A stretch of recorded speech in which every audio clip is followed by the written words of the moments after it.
Well, hello. Hello, my fellow sensitive people. It is iWhimsy, and I'm here to give a tarot card reading, answering some of your leading questions. I'm going to go right through it, but before we get started, if you could like, share, and subscribe, I'd be eternally grateful. We're just looking at the cards today. I'm going to try and show you the cards to the best of my ability. We've tried doing the two camera, but we've always had focus problems, so I'll just show them to you as we go along. First question that came in from you viewers is you wanted to know about Article 25 again regarding Donald Trump. I had tried to move away from political tarot for a little bit, just give myself a break, and I do try to include more natural healing energy stuff on the channel.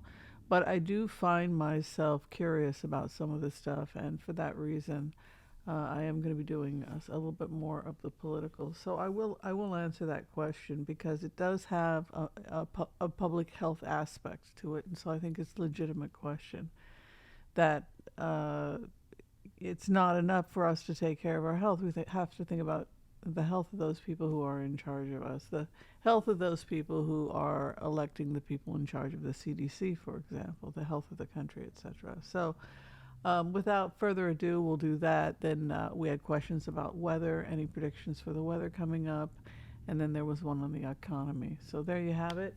That's what we're going to be looking at. Let's do the empath prayer. Let's see what happens. Good to see you all. Strictly for entertainment purposes only. Great to see you here. Okay, I want to call on white light protection for myself and this community as we ask permission from Spirit to access the Akashic Records. We call on our spirit guides and our good angels to be with us. Please give us the clarity and the wisdom that is needed to empower all of us on our journeys, to make the best decisions for ourselves, our families, the planet, the people we love, but also to help those that we may have strife with. And together collectively as a community we say, Amen. May all souls be healed. All right, let's go into this. First question on the list, the number one question. Evidently there was a Dave Pacman video that showed that Trump appeared to be disoriented at the G7, and it's been discouraged for somebody that age to do a lot of long distance flying, particularly if they have cankles, etc.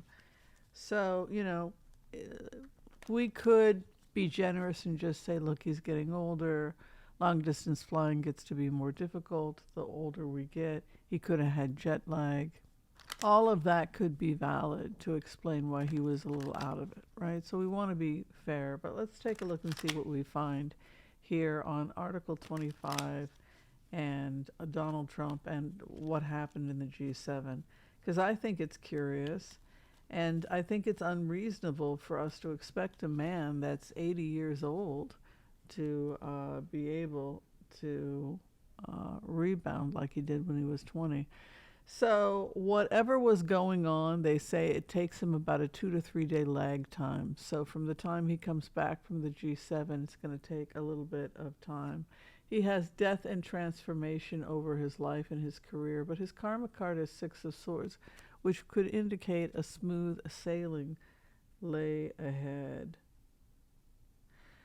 It says if there is a stress coming off of him. Now, it could be the stress is coming off of him because he and the First Lady choose to go off into the sunset.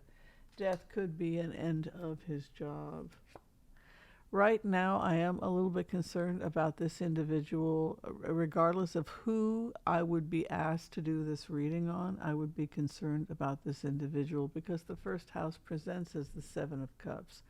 So if you're asking me about dementia, if you're asking me about somebody with that type of a facet, this is precisely what I would expect to see would be the Seven of Cups.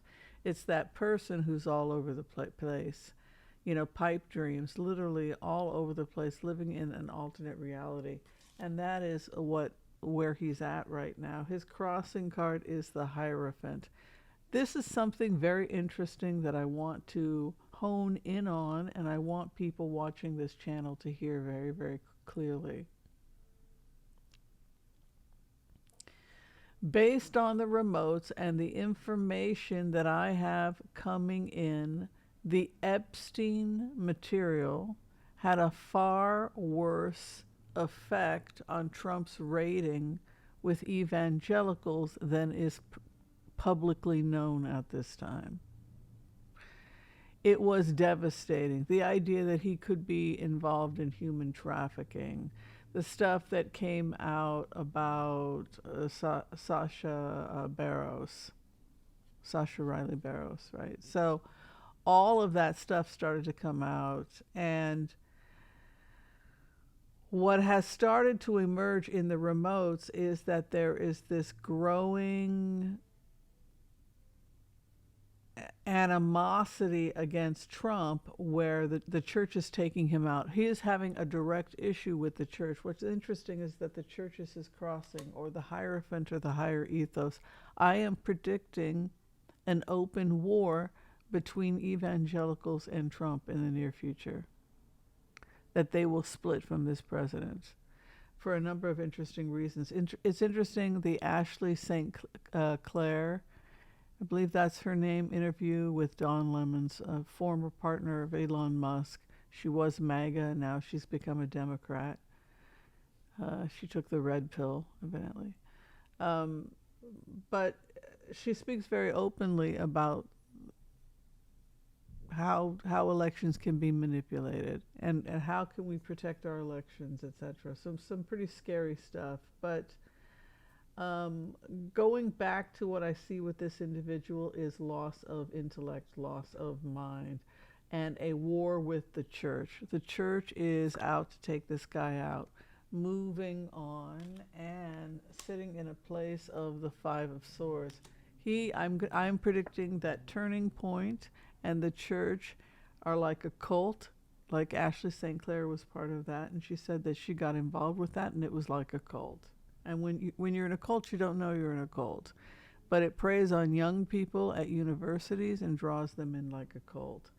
So I'm seeing an open civil war in the church, and I'm seeing that churches are openly disavowing of Trump.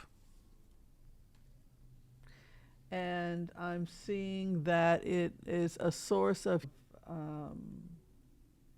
his wife Melania. I feel like Melania has been shunned. This is Melania, has been pushed out of events like the church function, the ladies' church function. You will not be. We saw the pictures on the internet. She will not be attending the ladies' auxiliary. Like, it's that kind of this shunning, I feel, also coming in to the cards. Trump's former dealings, his former criminal activity, also buried skeletons, more buried skeletons starting to come up over whatever he was doing in New York, and former deals connected with Cohen that are still under investigating regarding shady deals with real estate, possible SA, etc., still emerging, and more legal disputes. The biggest problem for Trump right now is that he will lose support from those people that kept him from getting literally hanged, the people that kept him from the noose. The church saved him from the noose. Going back to Barr. Who was Barr? Barr goes into the Justice Department. And what does Barr think? Barr is on his knees to Christ, the most evangelical sect of Catholicism. He is a Catholic evangelical, and he believes that he is going to hail in a Christ-like nation, right? That shining light on the hill. And you start to realize that Barr wanted to be president, that it was Barr that thought that he was going to be like Elijah, bringing in the time of the Messiah. And so this war begins to brew from that. That is the beginning of the end, in the sense that that was the beginning of the cracks when Barr and the church bailed Trump out of so many problems, got money for him, and now we see this rift. And that could entail the heritage fund. So that puts us back to this issue of J.D. Vance. Who is J.D. Vance? Well, J.D. Vance becomes the darling of Turning Point, the cult. He becomes the prince of Turning Point, and he is not to speak to or be alone with Trump. And now we have this rift forming between J.D. Vance and Trump, and as J.D. Vance moves towards Turning Point. So in that sense, yes, I think Trump is being pushed out and he will be forced to resign. When, I can't say, but that's the direction it's moving in. All right, over the issue of the economy, let's go ahead and take a look at what we see. Should we be concerned about the economy? We know that for now we have a ceasefire with Iran. Do I think it will hold? No, I don't. Is it inevitable that Iran fall? Yes, because it's like pirates have taken hold of someone's country and now those people want their country back. Their country is being held hostage by pirates. You can't really make a deal with some pirates that are holding somebody's country hostage. So that is how the people of Iran view it.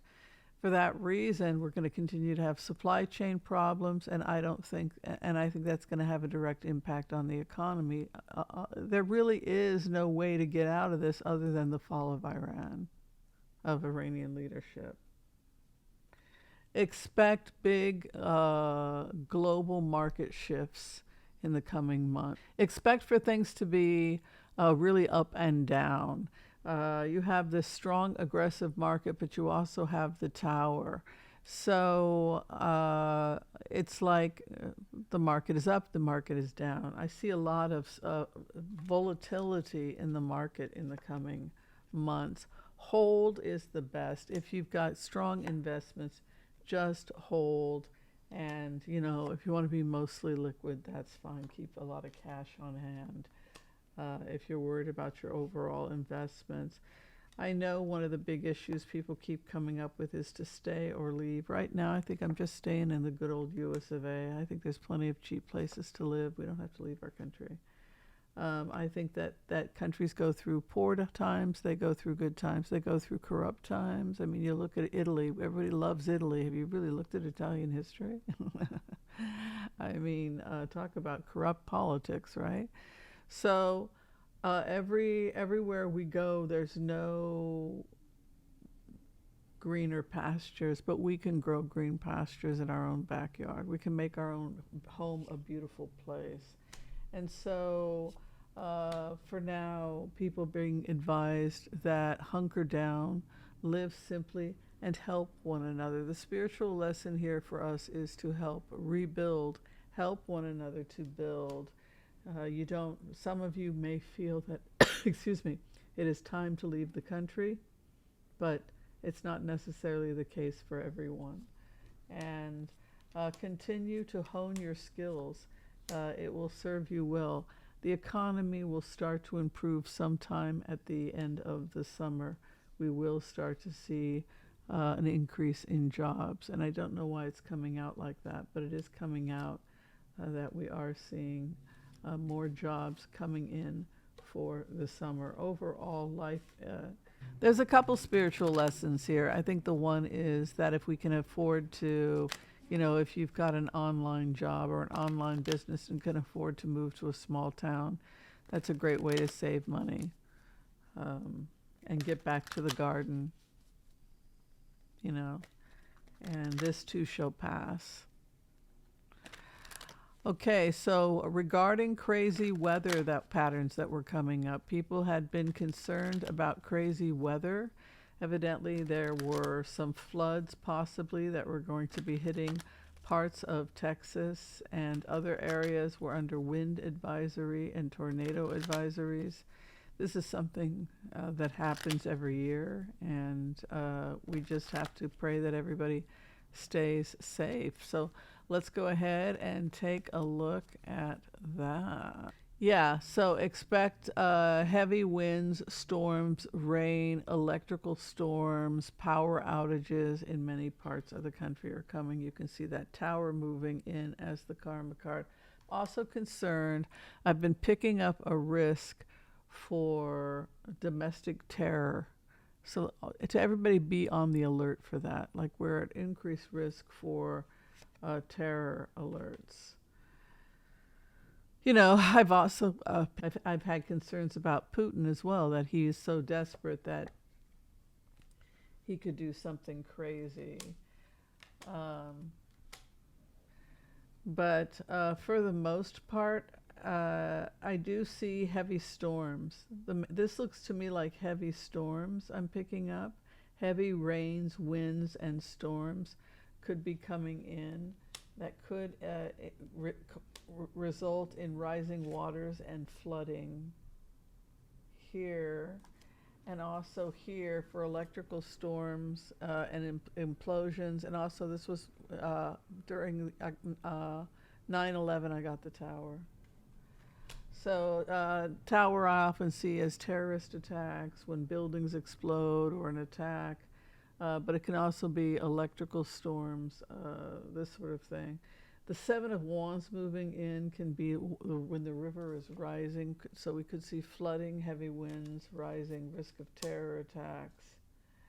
There's much we can do to protect ourselves in the coming days, particularly if we're concerned about the future of New Orleans. I feel that we will save New Orleans. I don't think we're just going to let New Orleans go underwater. I think that we have to save our frickin' country one state at a time.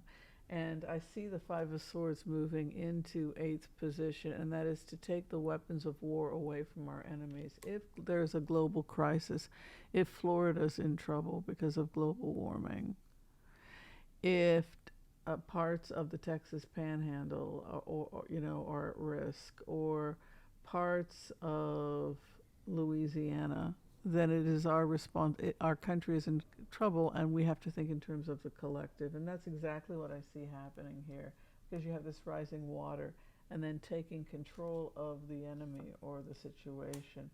There is a real concern here that we have lost faith in ourselves. It isn't so much a political issue, it's an issue that we have lost faith in ourselves as Americans. What can we do to create unity fairs? Just start a fair, have it be an annual event called Unity, just where we're coming together and it's an apolitical thing where we just focus on unity and taking care of each other as neighbors. How can, you know, and unity projects, because the hope and the fear is loss of faith, or to be in exile or out in the cold. We have lost faith in the American dream. We must embody the American dream. We must become that. Maybe it's time to go back to those small towns that our grandparents came from. I'm seriously thinking about this, people. And go back to the homestead that my great grandma came from, right? Go back to those places and trust that everything will be okay. The star is over us. So yes, we're going to see some rough weather, rising flooding, heavy winds and rain, etc. We could also see risk of some terror attacks, but know that the choice of whether or not our country is great or not is a personal choice. Do we, the people, decide to come together with our warts and all of our crazy political ideas, which are diverse, and decide that we are going to build a country by the people, for the people, or are we going to continue to become part of the problem and to continue the fighting, which is tearing the nation apart? If we're really concerned about how the nation will survive because of issues like global warming or issues like the economy, concerns about economy, the best thing we can do is strengthen our communities at a local level. All right, I want to thank you for watching this quick video from the Oracle of Whimsy. Be sure and share, like, and subscribe, and tell me what you do and take care of yourself. If you're trying to get in for a reading with me, please find all that information in the description below this video. Be kind to all so that all will be kind to you too. God bless. Peace out. We'll see you next time. Thank you, everyone. God bless. Bye-bye.